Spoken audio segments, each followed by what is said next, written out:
your track. 200 stages are separated.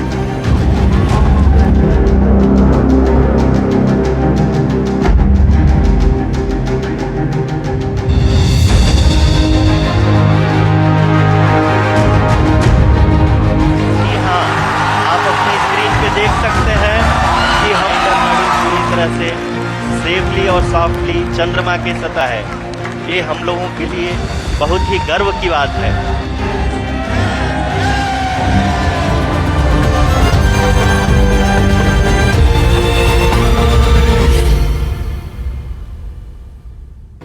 I'm inside ISRO's facility where Chandrayaan-3 was crafted. Chandrayaan-3 made global history by soft landing nearer the south pole of the moon. And behind us is a 1:1 model of the Vikram lander, the Pragyan rover. These are models, and we have in real life the real moon stars which made Chandrayaan-3 what it was. We have Mr. P Veeramuthuvel, the Project Director for Chandrayaan-3, Ms. K. Kalpana, the Associate Project Director for Chandrayaan-3, and Mr. Shrikant, the Mission Director for Chandrayaan-3. In this segment, we will take you through all of Chandrayaan-3's complexities and how Shiva, Shakti and Nataraj, the man who does the cosmic dance for the world, Lord Shiva, how all of them combined and made history when India soft landed on the Shiva Shakti point. All of them are less than 50 years of age, plenty of time ahead, and I promise you, they will also give us a soft landing on Mars in times to come. We will take this one by one. First, we will go along that craft with Mr. P Veeramuthuvel. Then we will ask Kalpana and Shrikant to join us to explain the complexities of the mission. Mr. Veeramuthuvel, please tell me, we have a beautiful model of Vikram. It is so large. I never imagined it would be so large. Yeah, this is a 1:1. As you told, it is a 1:1 of lander and rover. This weighs around 1750 kg, and the size of the lander, if you see, with respect to the lug to lug, it is around 4.5 meter dia, and the height is 3 meters height. And between the lander leg, this is a foot pad. You may be knowing this is a foot pad. This foot pad is having some dampers, and this is called telescopic lug, and this is a knee lug. We have 4 such lugs at 4 different corners.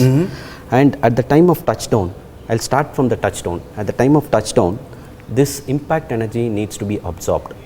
There are some dampers kept in the foot pad, in the telescopic region, as well as in the knee region. All these dampers will come into effect at the time of touchdown. Thereby, the impact energy is absorbed. Likewise, we have 4 lugs, which is mounted on the corners. Which are like the 4 legs. 4 legs, yes. Technically, you call them lugs, they are essentially legs. Yes. And you had 4 of them. How was the landing? Was it within limits or did it go off limit? And what did you plan for? Yes. Our target is 1 meter per second in vertical direction and 0 meter per second in horizontal direction. We have designed the lugs for 3 meter per second. Touchdown limits is 3 meter per second in vertical direction and 1 meter per second in horizontal direction. For us, on that day, we had 1 meter per second exactly, a plus or minus 0.1 meter per second with the inaccuracy of the sensor. Similar way for the horizontal velocity also, maybe plus or minus 0.1 meter per second. We got a precise landing. Target point is so accurate, as well as the landing touchdown velocity also within our limits, well within our limits. How did you land exactly almost close to where you targeted? It is very hard to do that. See, there are several points involved, right from starting of the power descent phase. That is called T. We call it as a rough braking start. Before the rough braking start, we have 70 seconds before, we have to initialize the orbit position and velocities, that is at t minus 70 seconds. That is x, y and z, and x dot, y dot and z dot. That we got a precise with 30 centimeter accuracy in position, 3 centimeter per second in velocity. Second point is, as we come along, that is called a braking phase, rough braking, attitude hold phase and the fine braking phase. Finally, the terminal descent phase. Everywhere we got an update from the absolute sensors, that is altimeters. We had 2 altimeters, which I am going to show where are those altimeters. So one altimeter is, as you can move. Let's go as we are seeing. Yeah. So we are seeing what these are the solar panels and. Yes, we have got 3 body mounted solar panels. You are seeing the positive pitch side where it is landed. This orientation is where exactly landed onto the south pole. And this is the east direction where the sun rises. In that first one lunar day, the first day the sun rises from this side. This panel will attract the sun. So this is where the sun would have come and on the, yeah, it is hitting on the batteries, hitting on this surface. This is where the power generation takes place. As the lunar day passes, one lunar day, during this one lunar day, the sun also moves from east to north and north to west. It every day 12 degree it moves azimuth direction, that we call it as an azimuth direction, and sun also moves in an elevation direction also. It starts from 0 degree elevation, it goes all the way to 22 degree and again it settles at 0 degree. So this is the first panel. For nearly 4 days this panel will be generating the power. Now, then did your legs suffer any damage? Did they break? How was the landing? Landing was, as I told you, the landing was perfect and no damage as such occurred. You have seen the image taken by the Pragyan captured, lander was captured. It was majestically upright standing and all the lugs are intact. And we also captured, in addition to that entire lander, even the payloads got deployed onto the surface. That also was captured. We have got 3 payloads. One payload is the ILSA payload, which is dropped onto the lunar surface. We'll talk about the payloads later. Yeah. Let's talk a little bit about that beautiful image. Right. That image of the Vikram lander on the moon surface taken by Pragyan. And I call that the image of the Naya Bharat. Yes. It is the start point in a way for India's journey for a developed country.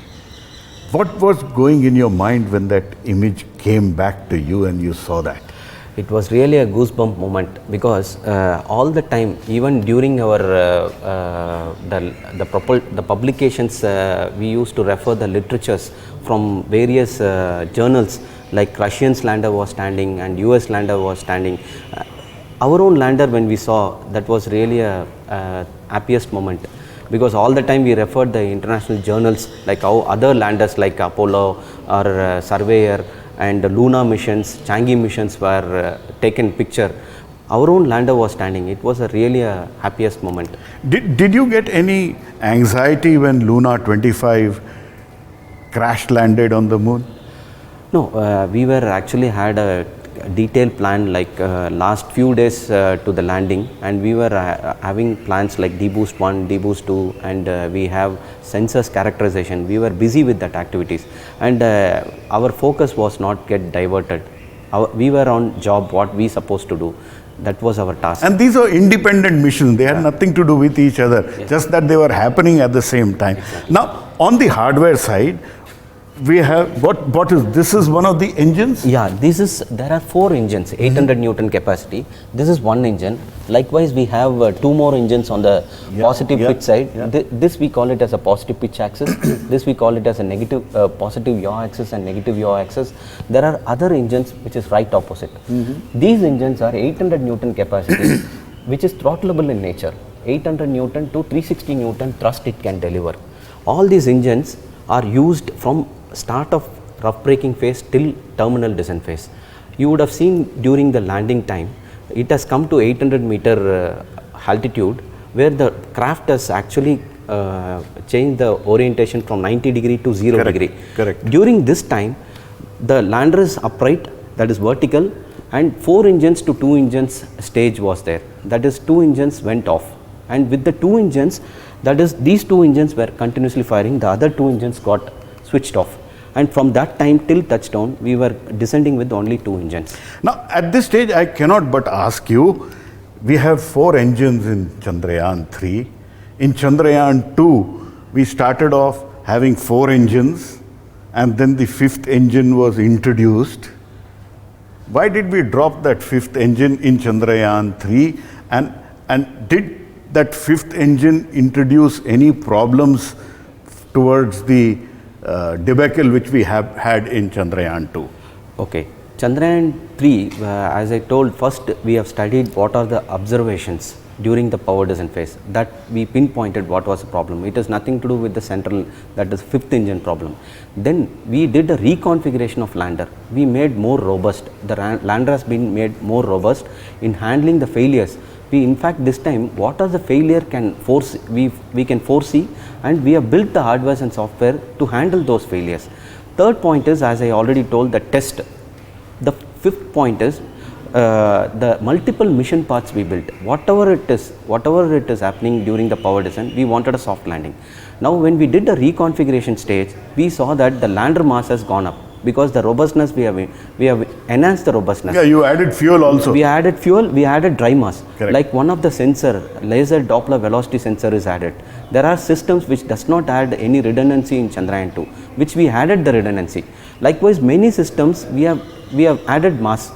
When we added mass, the central engine, that is, you have seen the 4 engines. There was one central engine, that is the 5th engine we added in Chandrayaan-2. That engine we supposed to operate at 10 meters altitude.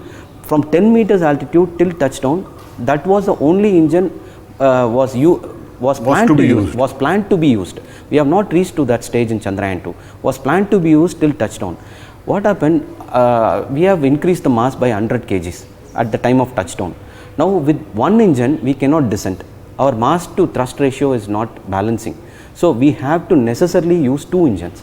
Because of that reason, in the beginning of the project of Chandrayaan-3 itself, we have removed that engine. Now, what learnings did you have from Chandrayaan-2, which we came close to the moon, but then it crash landed Vikram? You made changes in the leg, you made changes there, but how difficult was the journey from Chandrayaan-2 to Chandrayaan-3? So the first step was we understood the problem, what went wrong. The rough braking phase was perfect on dot. The next phase called camera coasting phase. During that phase we got a deviation, and further to that, at the start of fine braking phase, we are very much away from the targeted points like position and velocity, and we still have to reach the same landing point, and the guidance demanded an aggressive maneuver, and by this process we had a tilt of nearly 360 degree about pitch axis maneuver, and we lost the altitude and we gained the velocity. At the time of touchdown we were nearly 50 meters per second in horizontal and vertical direction. No way the Lux or any systems can survive. Because of that reason, we built multiple mission parts, as I told. Even if any kind of an underperformance of engine, overperformance of engine, one engine not working, if altimeter is not working, everything we have designed this time to handle those failures. We will come towards the end how you did not use everything which was there and you had a nominal mission towards that. Let's go around and see. Yeah. What are these small things? These are there? the small tiny thrusters, which is 58 Newton capacity of thrust. We have 8 numbers. At every corner 2 thrusters are there, which will eventually use for attitude control purpose. Like these engines are giving a force in one direction. Now during that time, there is some, due to center of gravity, due to the differential thrust, it can produce some rotation, but you require some direction the thrust has to be fired. These thrusters are used for that, which will give 3 axis corrections, all the 3 axes. So this will also help when you are coming down at a horizontal stage, and then you need to make the Vikram vertical. Do these small thrusters play a role? Exactly. When we have a real-time retargeting, for example, you found some obstacle, you have to move the craft. To move the craft, you have to tilt the spacecraft. These thrusters are used to tilt the spacecraft. Along with that, to control the spacecraft also. During the 30 kilometer till touchdown, you require to give some force. You have to give a braking acceleration. Along with that, you require some attitude control purpose also. We have 3 axes: roll, yaw and pitch. All these 3 axes, these thrusters are used to correct that. Now, when last time it failed in the camera coasting phase. When it reached camera coasting, did you miss a heartbeat this time? See, that was exactly, it is not failed at camera coasting phase. The deviation started in the mid of camera coasting phase. That was exactly at 11.3 minutes. Our total power descent phase is 19 minutes. In that 11.3 minutes, we had that terror. I was really looking forward to cross that 11.3 minutes stage. And when we crossed and when we got an altitude update and we got the states also, I wanted to tell you this. Even though we built many multiple paths, but we got a nominal textbook landing. We came to 800 meter point. We have a plans of going to 1300 meter point. We have a plans to go to 2400 meter point. But we normally went to a 800 meter point because we got altimeter update at the end of altitude hold phase, both from RF based altimeter and laser based altimeter. Similar way, when we came to the 800 meter point, even at 800 meter point we got update. We got a altimeter update and we were just off by 12 meters. 12 meters, that's all? That's all. Wow. So that means our orbit determination at the start of power descent phase was very good, and the altimeter accuracies were very good, inertial sensor accuracies were very good, and the engines are supposed to deliver what it's supposed to deliver.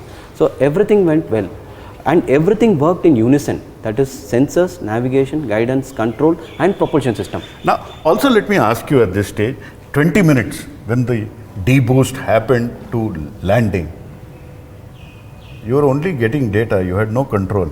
It was autonomous. That's true. It is autonomous landing sequencer. We call it as ALS.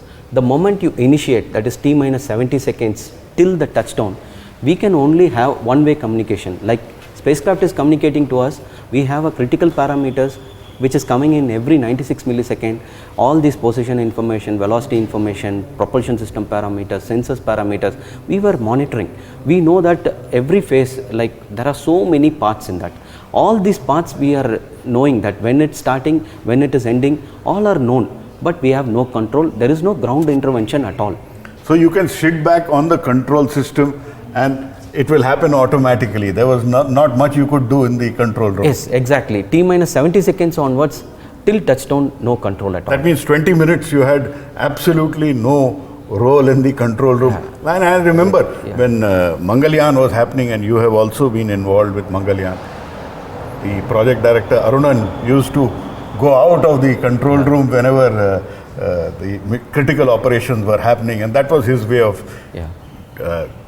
relieving the stress he had. So those 20 minutes you really had one-way communication and no two-way communication. Yes. So if something had gone wrong, there was nothing Bengaluru could have done. Yes, during that part. During that part. Yes. But before that, obviously you did test it. Before that we had many phases. To come to T minus 70 seconds, we have thoroughly characterized the propulsion system by using two deboost maneuvers, deboost 1 and deboost 2. Correct. This time we have done the deboost maneuvers to evaluate the propulsion system in all the throttling regime. Like Chandrayaan-2, we did only 100% throttling, that is 800 Newton. This time we have devised a test from 800 Newton, in fact to be precise 820 Newton to 360 Newton, and entire throttling was thoroughly characterized. Similar way, the sensors also, the altimeters, velocity sensors, everything was thoroughly characterized, and even the hazard detection and avoidance sensors. Last time we had only one exposure setting. This time we had multiple exposure setting. We characterized not the same landing point, but different landing point with the same latitude. We saw that the sun elevation angle, because our sun elevation angle at the time of touchdown, it should be between 6 to 9 degree. We designed the systems for that, and that also was characterized thoroughly. Now let's take a look at the other systems. Come. What can we see here? Yeah, these are the... you come this side, sir. See, this is called a positive yaw side. What you saw is a positive pitch side where the sun rises. As I told, it was east direction. Now the sun comes from east to north. Right opposite is the south where the rover was there. We are going to see that. In the positive axis, you can see the blue color one. This is again a solar panel which will generate power. Now there are sensors. I will go one by one. Yes. This is called land position detection camera. This will give latitude and longitude information during the attitude hold phase time. Then the next camera is lander horizontal velocity camera. This camera will give the velocity information in two directions, that is X and Z direction. And this is one payload. This is a scientific instrument. This is called CHASTE, Chandra Surface Thermophysical Experiment. This is basically in a stout configuration. Upon landing, we have hinge at the bottom and hold on mechanism at the top. This will get deployed 180 degree, and there is a probe which is on the top surface. When it deploys 180 degree, it comes to the bottom. Oh, this is what comes down This and then comes pierces down. into It the pierces lunar into the surface. lunar regolith, Lovely. which goes up to 140 mm. And there are 10 sensors in the probe. At every 10 mm, there is one sensor and also heaters. This will provide the temperature and the thermal conductivity experiment for one lunar day. And this obviously was never done for nearer south pole of the moon. Yes. So this is absolutely in fact, brilliant data. all the 5 payloads, surface in situ surface experiment was done for the first time globally. Sure. And these are the 2 sensors. You can see carbon radio altimeter. This is low gain antenna. There are 2 antennas. One is transmit antenna, receiving antenna. Similar way, we have high gain antenna, which is canted 50 degree from negative roll to positive yaw axis. These antennas will come when the lander is descending during the attitude roll phase. That time, the lander, as I told, the lander first initially will be at 30 kilometers, which will come to rough braking phase. Correct. At the end of rough braking phase, it takes 50 degree canting with respect to vertical, and this is also canted by 50 degree. Now these 2 antennas will look nadir. That is straight how, down. That is how Okay. physically it is canted by 50 degree. Similar way, these antennas you are seeing, it is canted exactly negative roll. What happens after that attitude roll phase? 50 degree, I was telling you, it makes a orientation of 50 degree. Now it comes to at the end of fine braking phase, it is vertical. Our lander is vertical. During that time, this low gain antenna will come, not high gain antenna. That purpose was over. Now low gain antenna will measure an altitude information, which is canted again nadir direction, which gives altitude information from 800 meter till 10 meters height. But this is mostly for lunar surface. It is not for communicating to Byalalu No. or to the deep space network. Not at all. This only gives altitude information with respect to the surface, local surface. What is the height it gives? Only for that purpose this is kept. Now these 2 are covered. You can see 2 antennas. Yeah. These antennas are RF communication with respect to Earth, which you have asked. This is this one side of the antenna you are seeing here. Exactly opposite on the negative yaw panel, we have similar 2 antennas. I will show when we go there. Correct. These 2 antennas will form like a 360 degree cone. This will take 180 degree plus minus 90 degree FOV. We call it as a field of view. Geometrically, this should be visible to the Earth station.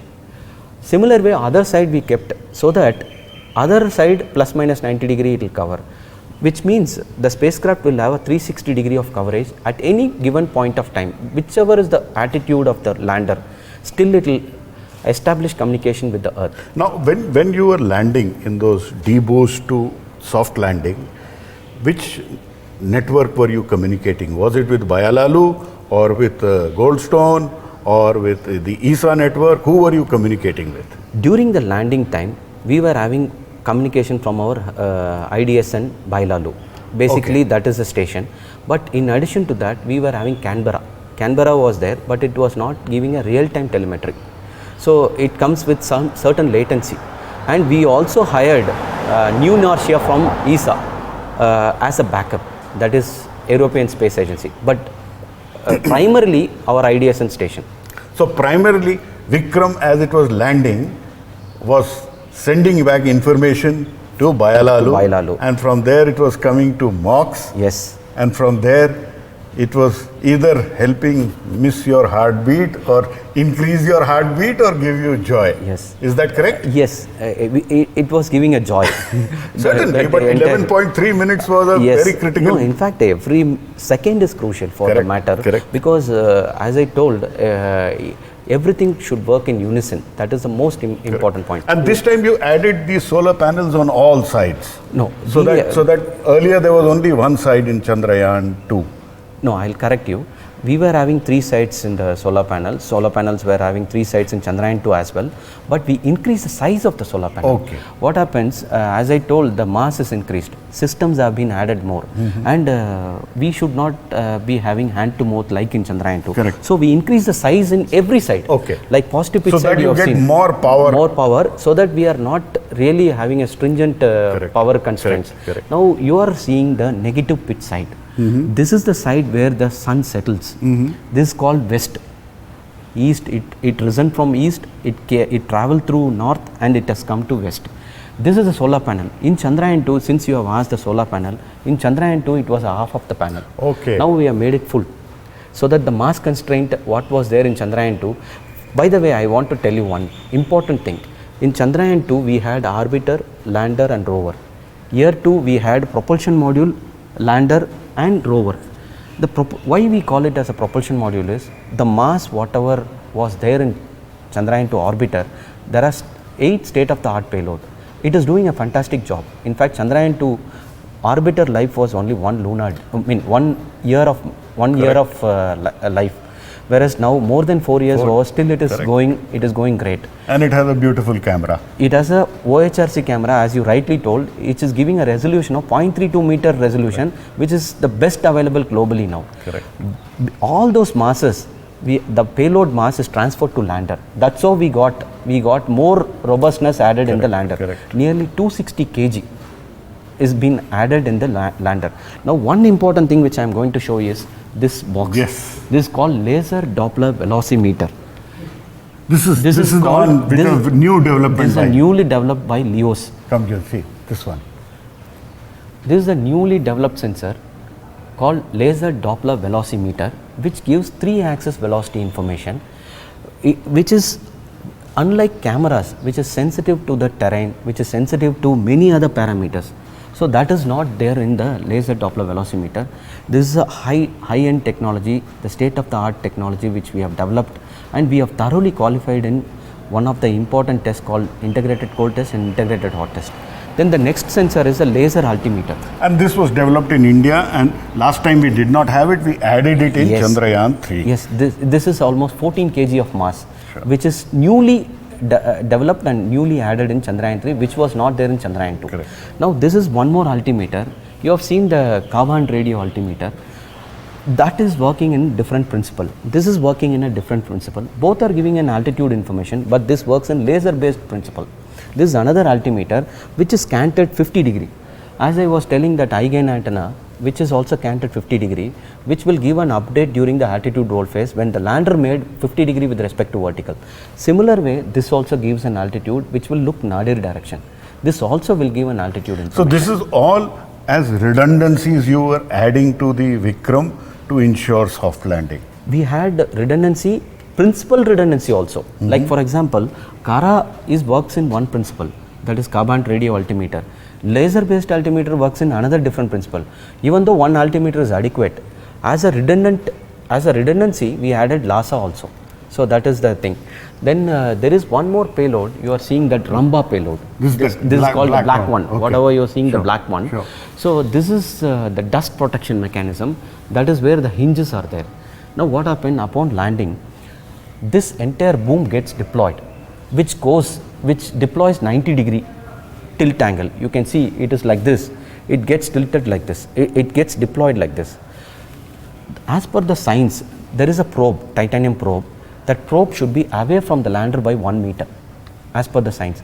This is the first in situ surface experiment, lunar plasma environment it has studied, which measured the electron density and electron temperature over time. Continuously 1 lunar day it has provided. This is the best available globally. Sure, this is data which the world has never seen. Yes. Americans put 12 Americans on the moon surface. They walked on the moon surface, they loitered on the moon surface, and I have repeatedly said one of them even peed on the moon surface, but they never saw things like the water molecules on the moon surface or had measurements like the iron density or the surface of nearer the South Pole. What are the other instruments here? Now you are going to see the most important place. This is called negative yaw side. This is also towards South Pole.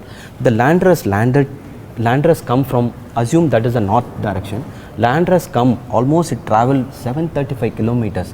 When we started the power descent phase, we were just, assume this is the landing site, Shiv Shakti point. It is, our power descent started 735 kilometers prior to this point, and we landed, and towards, this is the south pole. Now you can see two different cameras. This is called hazard detection and avoidance camera. Lander hazard detection and avoidance camera. There are two cameras. One is main camera, other one is redundant camera. This camera will come into operation at 150 meters altitude. You would have seen during the landing time, at 150 meter, we were having a hovering. Hovering means there is no velocity. We are just balancing the mass into gravitational force with an upward force. During that time, 24 seconds it has to balance. During that time, this camera is operated. You have to take an image. There is an image stored in on board that is called data processing unit. This image, captured image, compares with respect to the onboard image, and it gives a safe coordinate. You know, in the landing, even whatever the area we have chosen, 4 kilometer long range and 2.4 kilometer across range, every area I call Kalam Vihar. Okay. Even that entire area is not safe from There are boulders and craters. There are boulders and craters, which needs to be avoided. For that, this camera is useful. It compares with respect to onboard image, and it gives a safe pocket of 24 meter by 24 meter pocket. From there, we can have a downrange capability of 150 meter. To our fortunate, the lander below was safe point. We did not have a real-time retargeting at all. We just came vertically down. This camera is helpful from that point of view. There seem to be some kind of retargeting or something, some at the last. Yeah, it's a small retargeting. You know, it will take an image, but it will not exactly travel downrange. If you notice, there is no downrange travel at all. It only tilted and again it landed. Correct, correct. So it was a vertical descent. That day, for our fortune, it was a vertical descent. Then the other two cameras which you are seeing, that is called star sensor. We have main star sensor, we have redundant star sensor. These star sensors will give 3-axis attitude information. During the stage from the launch till before the landing, these star sensors are used. You know, I was telling you the thrusters, no? These thrusters are used to correct the 3-axis information. How it corrects? Based on the knowledge what I have. This knowledge is given by the star sensors. Now the most important thing which you are seeing is the corridor for the rover to sit inside. Now rover, it sits vertically, it is placed vertically. You are seeing 3 black restrainers. Correct. That is called wheel arresting bracket. These 3 places where the rover wheels gets arrested. And rover, you know, the rover is actually parked in this place. In this place it is parked. This is the place rover is parked. It is when Vikram was landed, the rover was sitting on this ramp folded inside. Exactly. The ramp is right now in a deployed configuration. It is folded and kept, and the rover is sitting in these 3 points. These are the 3 points. We call it as a hold on release mechanism. Okay. This is restrained during the launch as well as during the landing.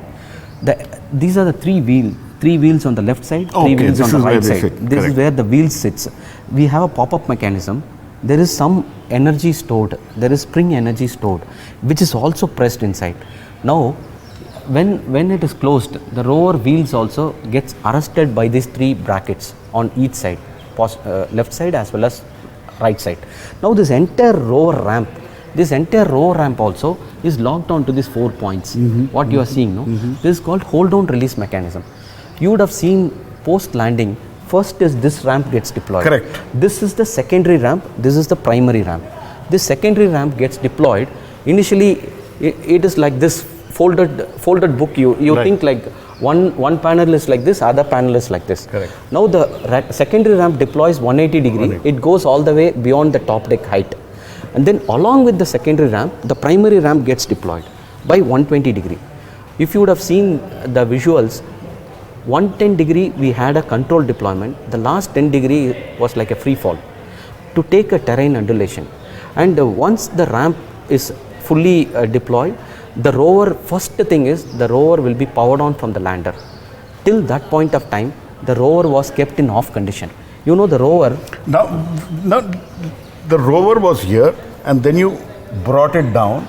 Before bringing it down, there are several steps. Rover was always in off condition from launch till landing. First thing is the rover is made on. So you come this side. Huh? The first thing is the rover was made on.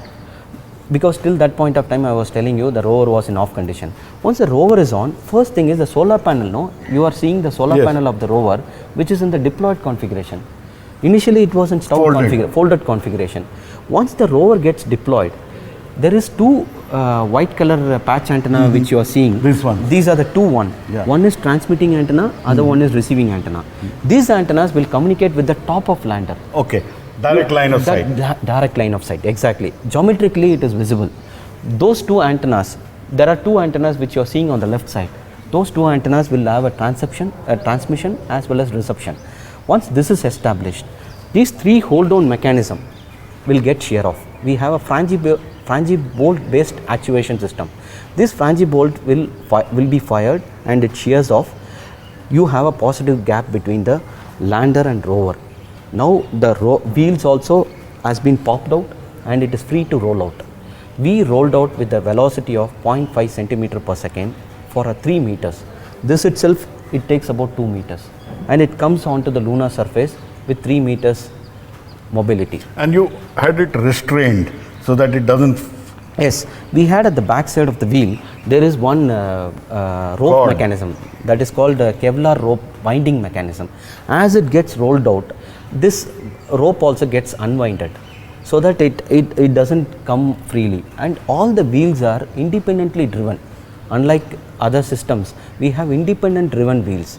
And at the back side of the rover wheels also, we have one side we have national emblem, other side we had ISRO logo. We'll talk about that when we close. Yes. When the rover was coming down and the solar panel was deployed, there was a shadow which was coming, and then at some point we had that magical pop-up of the India flag. Yes. Tell me a little about that. That's very, very interesting, and every one of us in the mocks got really, it was a goosebump moments, because as you rightly told, this is a solar panel of the lander. As I told, that was sun direction. Now when the sun is in the east direction, it casts shadow to the west direction. This particular portion is under the shadow. Now as the rover rolls out, at least to some portion, up to this position, the shadow was there. And at the back side of the rover, we had an Indian flag. That Indian flag is captured by these two cameras. Oh, those two cameras. The important ones, the black one, which is called lander imager. This is actually positioned for public outreach only. This images will take the picture of the rover mobility, rover hold down release, rover solar panel deployment. Everything was captured by these two images. This is what I call the selfie cameras, which were giving us the selfie of the Pragyan coming down from Vikram. Yes. What a beautiful moment. This is the camera you are seeing now. And this has captured the Indian flag after it came out of the shadow.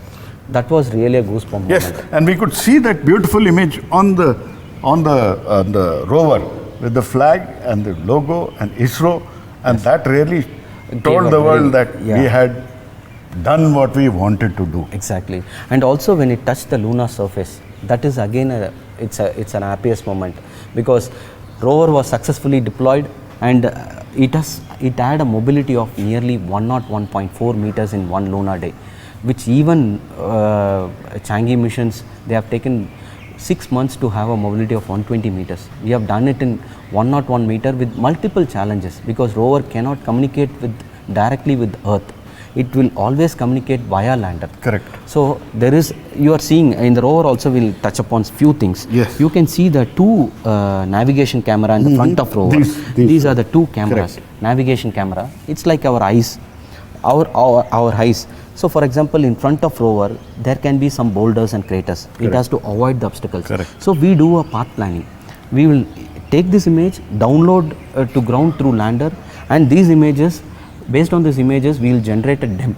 That is but you already had a full map for that area, but 30 centimeter resolution. Why did you need to worry? 30 centimeter resolution only for the lander.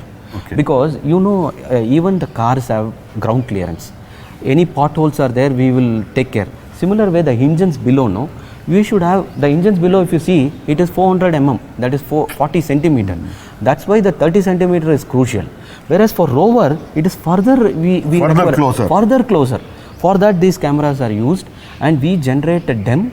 Based on the DEM, the controls and mechanisms team. What is DEM? Digital elevation model. Okay. We will create the three-dimensional picture. Based on that, we will create which path I have to travel. Whether I can go straight or I have to take a turn, left turn or right turn, all those things is decided on ground. It's not like an autonomous rover movement. It is semi-autonomous. Now, we also can see Bharat and India written on it, and Chandrayaan-3 lander, ISRO logo, and the Ashoka symbol. And this was on the ramp and the rover. On the rover, yeah. Both. Yes. And tell me a little bit about this on the moon wheel. See, this is the national emblem. You know, this is actually had 5 pieces, 1, 2, 3, 4 and 5. These are the 5 segments in which it is glued onto the wheel. You are seeing there as a grousers. These are the wheel grousers.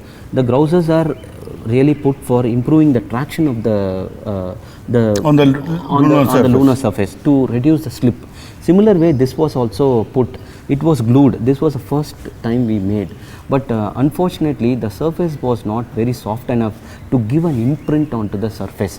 But this was captured by our lander imager, which I already told. That was a really important moment. Beautiful tracks were seen. Yes. And it was seen all over the place. Yeah. And where were the instruments on Pragyan? See, if you see, this is one instrument. This is called APXS, Alpha Particle X-ray Spectrometer. What happens, this is also a deployable element. Right now it is in stout configuration. It gets deployed by 90 degree. Whenever we park the rover, we have to operate these 2 scientific instruments.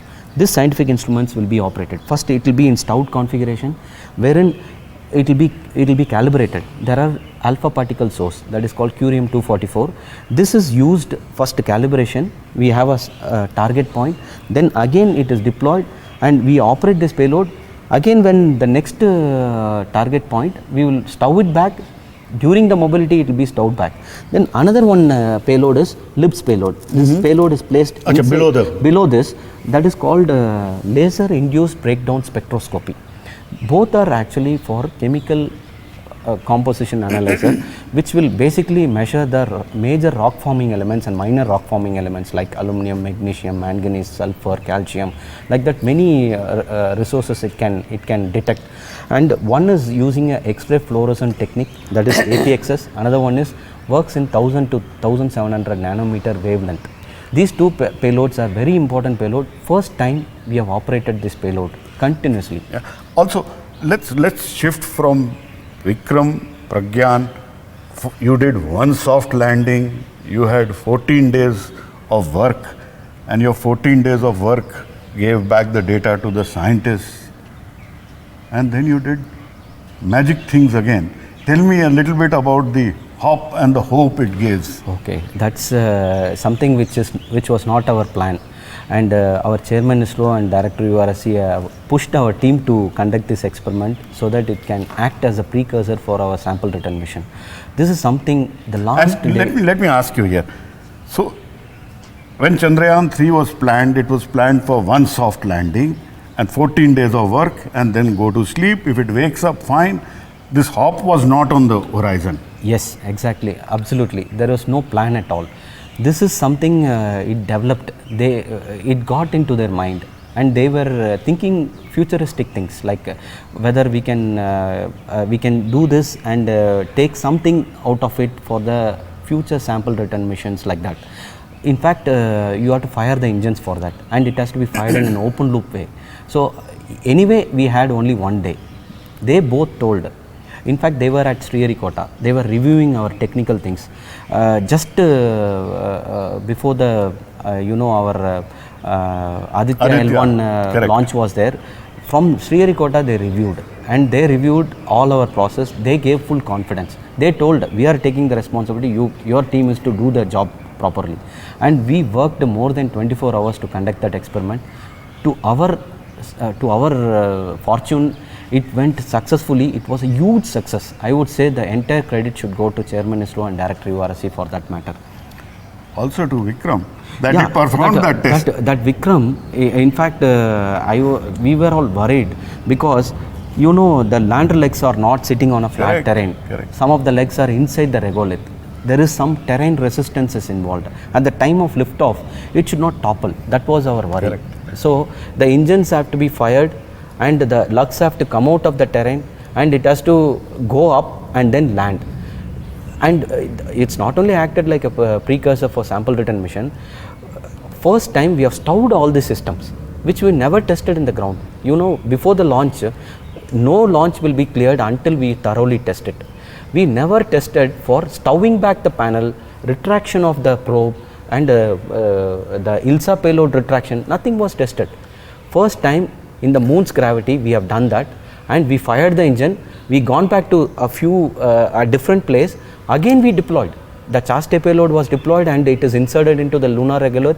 ILSA was dropped, it was dropped parallelly. In fact, the first point was small stones were there below the ILSA payload. The next time it was just a flat.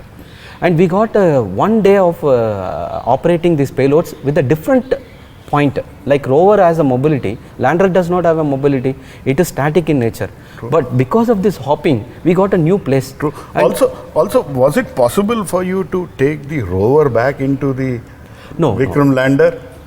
Rover cannot be, in fact, you know, the stowing itself, it has to, the motors, whatever the primary ramp motor, which is 40 Newton meter torque capability, you cannot stow the ramp with the rover in place. Already you are working against the gravity, you have just in the gravity, you have to work against the gravity. Because rover is not there, we could do that. And rover was outside, which is away from lander, and we have, when we did this operation, rover was parked in a position where it receives the sun in the next lunar day. It is almost kept like this orientation. Correct. You can assume this is the orientation is kept. Correct. So that the solar panel is in the other side and this is the same side east. Now the second lunar day, we are going to get the same east direction. Now, having done the hop experiment, for the cost of one Chandrayaan-3 mission, you actually achieved what would have also been done in Chandrayaan-4 and Chandrayaan-5. Is it correct? So you've given double benefit for India. It is really a remarkable feat only, I would say, because you have not planned something, but something phenomenal happened.